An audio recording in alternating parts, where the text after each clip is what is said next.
In this clip, Gilad talks about developing in San Diego compared to New York. But going back to your original question, there's a multitude of differences between New York and San Diego from an executional standpoint. I would say the biggest difference is the mentality, though.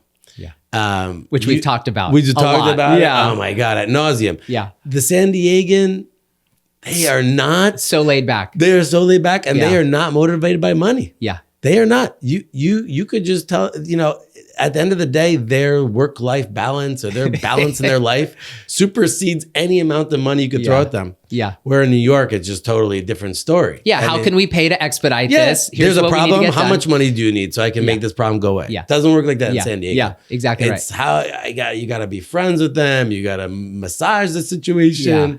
Well, you got to play psychologist. That's exactly right. And, not to mention the fact that you came to San Diego it was like the perfect storm from, during a pandemic where people went from being in the office to now you have plan checkers that are working from home. Oh yeah. That was a disaster. Yeah. Like trying to get in front of someone, you can't go knock on their door. Nope.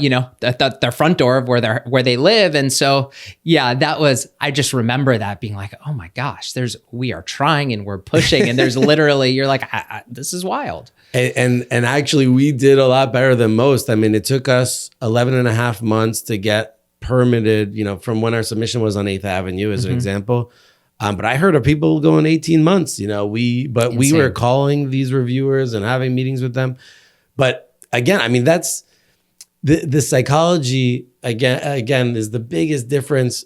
When you talk about the specifics of the differences, there's a multitude of differences, but in general, the pain in California, developing in California, is on the front end of the project. It's getting your projects approved, going through these reviewers, getting your GMP contract in place. That's really the bulk of your risk and pain. Mm-hmm.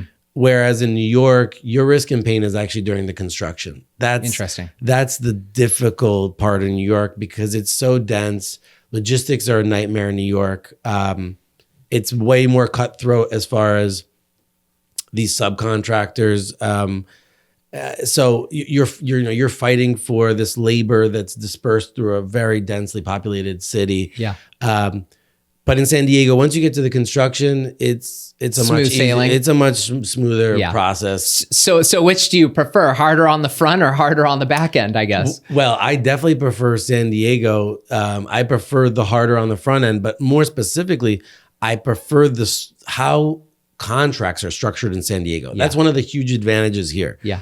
Because in New York, you need to put a hard deposit day one. There's no due diligence. You've got because there's so much competition that seller is requiring that. Yep. So you got 3 to 4 months to get all your equity in because the price of land in New York is approximately 30 to 35% of your development costs. Mm-hmm.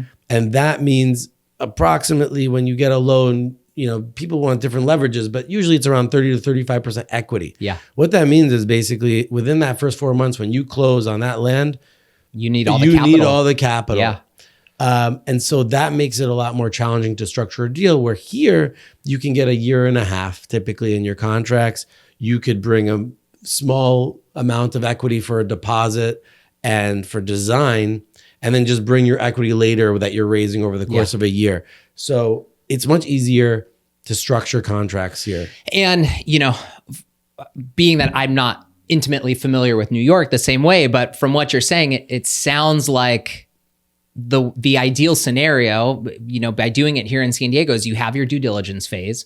You don't start, maybe you start putting feelers out and you start talking to your, capital investors, but you're not really diving in and actually bringing those funds in until you've removed contingencies. And then you have time to close. So it's the first 90, 180 days, whatever that contingency period may be, depending on the deal, you can kind of focus on just one thing and you don't have a million things going at the same time.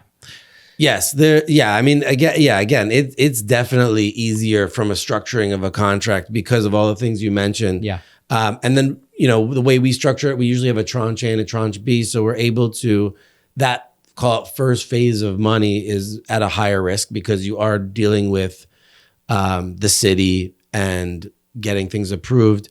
And so we just our structure creates an additional return for those that are willing to take on that additional risk.